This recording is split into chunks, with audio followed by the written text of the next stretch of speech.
നമ്മൾ രണ്ട് ജനറേഷനിലെ അവരുടെ വർക്കിംഗ് എക്സ്പീരിയൻസ് അവർ രണ്ടുപേരും ഷെയർ ചെയ്തു. കുറെ കൂടെ പുതിയ തലമുറയോട് ചേർന്ന് നിൽക്കുന്ന സംഗീത സമ്പ്രദായങ്ങൾ കണ്ട് പരിചയിച്ചിട്ടുള്ള ഒരാളാണ് അപർണ. എങ്ങനെയാണ് നമ്മളുടെ ഒരു ആസ് എ സിംഗർ ഒരു പ്രൊഫഷൻ ഇപ്പോൾ നമ്മുടെ നാട്ടില്? അല്ല, ഞാൻ ആക്ച്വലി എനിക്ക് എൻ്റെ ഒരു വലിയ ഭാഗ്യമായിട്ട് എനിക്ക് തോന്നുന്നു. ഞാൻ പുതിയ മ്യൂസിക് ഡയറക്ടേഴ്സിൻ്റെയും വർക്ക് ചെയ്തിട്ടുണ്ട്. ദേവരാജ് അപ്പൂപ്പൻ്റെ കൂടെ വർക്ക് ചെയ്യാനുള്ള ഒരു വലിയ ഭാഗ്യം ഉണ്ടായിട്ടുണ്ട്. അപ്പൂപ്പൻ തിരുവനന്തപുരത്ത് ഉണ്ടായിരുന്ന ഒരു പീരീഡ് ഉണ്ടായിരുന്നു. ഞാനന്ന് ചെറിയ സ്കൂളിൽ പഠിക്കുന്ന സമയമാണ്. അപ്പോൾ ഇങ്ങനെ എല്ലാ ദിവസവും സ്കൂളിൽ നിന്ന് അച്ഛമ്മ എന്നെ കൊണ്ടുപോയിരുന്നു. അപ്പൂപ്പൻ്റെ അടുത്ത് പോയിട്ട് നേരിട്ട് ഇങ്ങനെ എന്താ പറഞ്ഞിരുന്നു വെച്ചാൽ അത് പാടുക എന്നുള്ള ഒരു ഇതായിരുന്നു. അപ്പോൾ ഒരു പ്രത്യേക ഒരു വാത്സല്യമായിരുന്നു. മുത്തശ്ശനായിട്ടുള്ള അടുപ്പം കൊണ്ടായിരിക്കാം. ഞാനന്ന് ഓമനക്കുട്ടീച്ചിൻ്റെ അടുത്താണ് ആദ്യം തുടങ്ങിയത്. പിന്നെ ആലപ്പുഴ ശ്രീകുമാർ സാറിൻ്റെ അടുത്തായിരുന്നു അപ്പോൾ പഠിച്ചുകൊണ്ടിരുന്നത്. അപ്പോൾ അതൊക്കെ ചോദിക്കുമായിരുന്നു. പിന്നെ അപ്പൂപ്പൻ അവസാനമായിട്ട് പ്രോഗ്രാംസിലും പാടുമായിരുന്നു അപ്പൂപ്പൻ്റെ. അത് കഴിഞ്ഞ് പിന്നെ അവസാനമായിട്ട് അദ്ദേഹം ചെയ്ത ഒരു ആൽബം ഉണ്ടായിരുന്നു. അപ്പോൾ അതിൽ പാടാൻ പറ്റി. അപ്പോൾ അതിങ്ങനെ ലൈവ് റെക്കോർഡിംഗ് ആയിരുന്നു. അതൊരു വലിയ എക്സ്പീരിയൻസ് ആയിരുന്നു. എന്ന് വെച്ചാൽ ഓർക്കസ്ട്രയൊക്കെ വായിച്ച് നമ്മൾ അപ്പോൾ കൂടെ പാടുക. അത് എന്നെ പോലത്തെ ഒരു സിംഗറിന് വലിയൊരു എന്താ പറയുക ലേണിംഗ് പ്രോസസ്സായിരുന്നു. അപ്പോൾ ദേവരാജ് അപ്പൂപ്പൻ്റെ പാട്ട് ലൈവായിട്ട് റെക്കോർഡിങ് പാടുക എന്ന് പറഞ്ഞപ്പോൾ എനിക്ക് ഭയങ്കര ടെൻഷനായിരുന്നു. അപ്പോൾ അപ്പൂപ്പനെ അറിയാൻ എനിക്ക് ടെൻഷനുള്ള കൂട്ടത്തിലാണ്. അപ്പോൾ എന്നോട് പറഞ്ഞു നമുക്ക് വെറുതെ റിഹേഴ്സൽ നോക്കാമെന്നൊക്കെ പറഞ്ഞ് അപ്പോൾ റിഹേഴ്സൽ എന്നുള്ളൊരു മനസ്സിലിങ്ങനെ ഇരുന്നുകൊണ്ട് പാടി. അപ്പോൾ പാടിക്കഴിഞ്ഞപ്പോൾ പറഞ്ഞു ഇത് മതി, ടേക്കായിരുന്നു അതെന്ന് പറഞ്ഞു. അങ്ങനെ ഒരു വലിയ ഭാഗ്യം ഉണ്ടായിട്ടുണ്ട്. പിന്നെ ദക്ഷിണാമൂർത്തി സ്വാമിയുടെ സംഗീതത്തിൽ പാടാൻ പറ്റി. മിഴികൾ സാക്ഷി എന്നുള്ള സിനിമയിൽ അദ്ദേഹം നേരിട്ടിങ്ങനെ പഠിച്ച് നമുക്ക് സ്റ്റുഡിയോയിലിരുന്ന് അപ്പോൾ അവിടെ ഇരുന്നിട്ടാണ് കമ്പോസിങ് അപ്പം നടക്കുമായിരുന്നു. അപ്പോൾ ഇങ്ങനെ മഞ്ജുധരശ്രീ എന്നുള്ള പാട്ടായിരുന്നു. ആ പാട്ടിങ്ങനെ ഓരോ പ്രാവശ്യം ഇന്റർവ്യൂ ചെയ്തോട്ടെ. ഇതാണ് ഞാൻ നേരത്തെ ഉദ്ദേശിച്ചത്. നമുക്ക് എങ്ങനെയാണ് നമുക്ക് പാട്ട് പറഞ്ഞു തരുന്നത്? പെട്ടെന്ന് നമ്മളൊരു പാട്ട് പഠിക്കാനായിട്ട് എങ്ങനെയാണ് സാധിക്കുന്നത്? ഇതായിരുന്നു നമ്മൾ.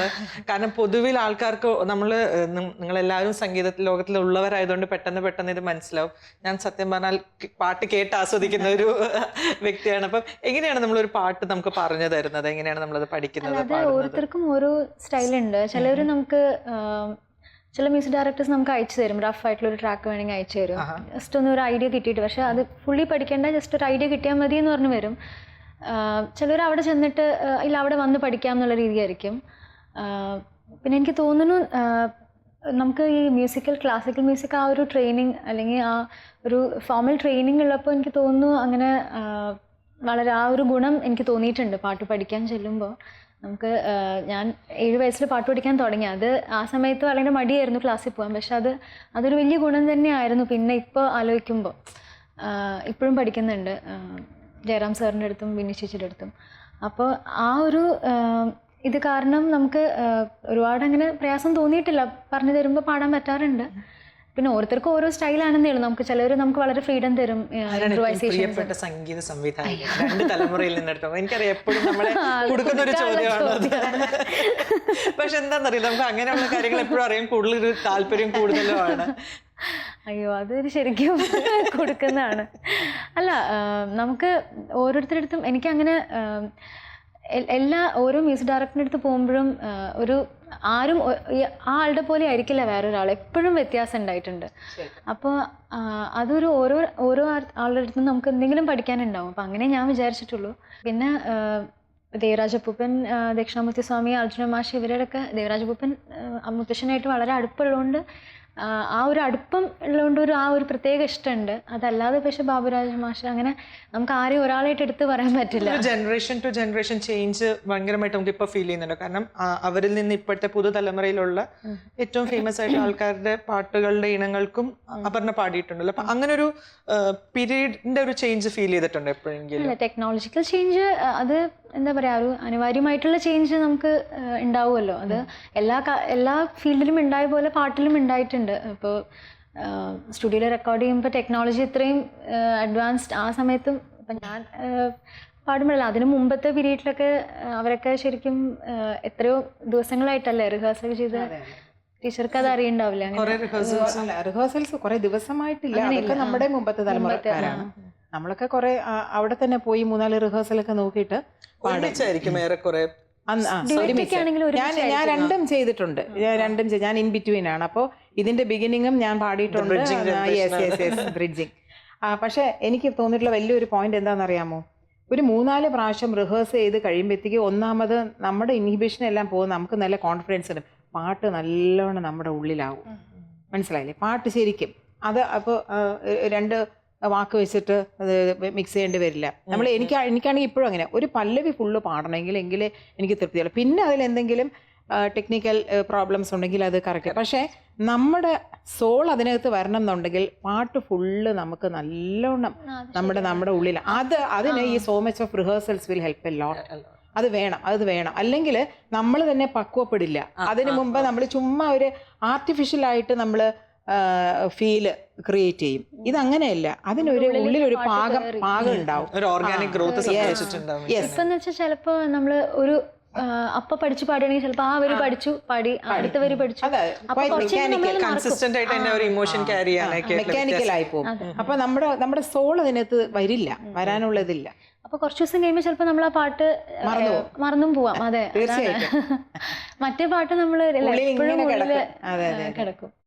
ചാരു ഇതേപോലെ പല മീൻസ് വളരെ കൃത്യമായി വളരെ സിസ്റ്റമാറ്റിക് ആയിട്ട് സംഗീതം പഠിച്ച് അഭ്യസിച്ച ഒരു അമ്മയുടെ അതേപോലെ തന്നെ സിസ്റ്റമാറ്റിക് ആയിട്ട് മക്കളും പഠിക്കണമെന്ന് ഇൻസിസ്റ്റ് ചെയ്യുന്ന ഒരു അമ്മയുടെ മകളാണ്.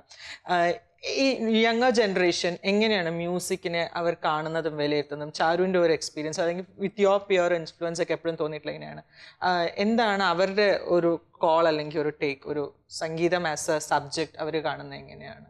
2 രീതിയിലുണ്ട്. ഇതിപ്പോൾ ജനറലൈസ് ചെയ്ത് പറയാൻ പറ്റുന്ന ഒരു ഫാക്ടറല്ല. ഇപ്പോൾ പലപ്പോഴും എന്താ പറയുക, കുറച്ച് ക്രിട്ടിക്കലായിട്ടാണ് നമ്മുടെ ജനറേഷനെ കുറിച്ച് ആൾക്കാർ മ്യൂസിക്കലി പറയുന്നത്. പക്ഷേ ബ്യൂട്ടിഫുൾ ടാലൻസ് എൻ്റെ ഫ്രണ്ട്സിൻ്റെ ഇടയ്ക്കും തന്നെ ഉണ്ട്. അപ്പോൾ അതുകൊണ്ട് ഞാൻ ഒരിക്കലും ആ ഒരു ബയസിൽ ഞാൻ കാണില്ല. 2 ജനറേഷൻ്റെയും വ്യത്യാസമുണ്ട്. ജനറേഷൻ്റെ സ്പീഡിൽ വ്യത്യാസമുണ്ട്. ഭയങ്കര മെക്കാനിക്കലാണ്. ഇപ്പോൾ നമ്മളിപ്പോൾ യൂട്യൂബ് സെൻസേഷൻ എന്നൊക്കെ പറയുന്ന സോങ് ശരിക്കും പറഞ്ഞു കഴിഞ്ഞാൽ അറ്റ് ഫസ്റ്റ് അറ്റൻഷൻ ആൾക്കാരുടെ ശ്രദ്ധ പിടിച്ചു പറ്റണം.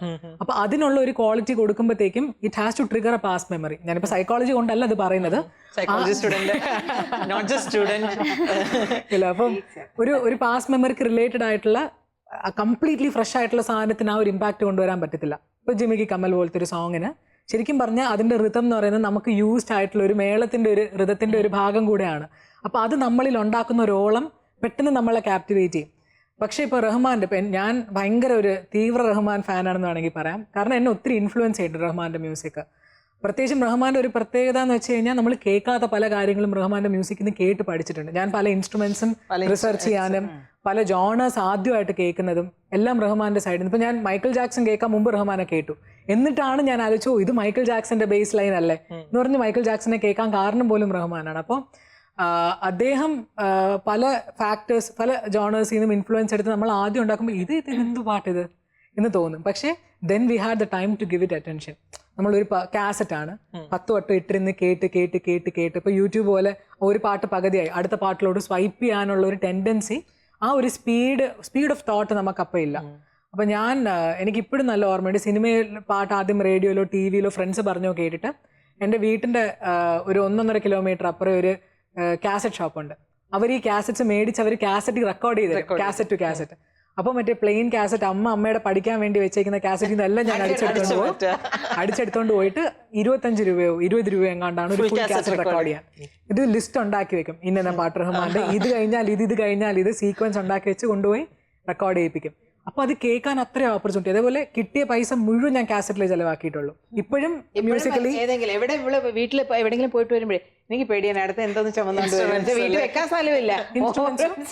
എനിത്തിങ് റിലേറ്റഡ് ടു മ്യൂസിക്കിലോട്ടാണ് എൻ്റെ ഇൻവെസ്റ്റ്മെന്റ് പോകുന്നത്. അപ്പോൾ അത്രയും അറ്റൻഷൻ നമുക്കത് കൊടുക്കാൻ അല്ലെങ്കിൽ ഒരു പുതിയതൊന്ന് ഡൈജസ്റ്റ് ചെയ്യാൻ കൊടുക്കാൻ ടൈം ഉണ്ടായിരുന്നു. ഇപ്പം അങ്ങനെയല്ല. ഇപ്പോൾ കേൾക്കുന്ന ആൾക്കാർ ഫാസ്റ്റ് ആണ്. അപ്പോൾ പെട്ടെന്ന് അവരുമായിട്ട് കണക്ട് ചെയ്യുന്ന മ്യൂസിക്കിലോട്ടുള്ള ഒരു ടെൻഡൻസി, അതൊരു സൈഡ്. പക്ഷേ ഡീപ്പർ ആയിട്ടുള്ള ക്രിയേഷൻസോ അറ്റൻഷനോ എല്ലാം സിംഗേഴ്സും കൊടുക്കുന്നുണ്ട്, മ്യൂസീഷ്യൻസും കൊടുക്കുന്നുണ്ട്. റെക്കോർഡിംഗ് ടെക്നോളജിയുടെ വ്യത്യാസം വരുമ്പോഴത്തേക്കും it can capture even the minutest thing.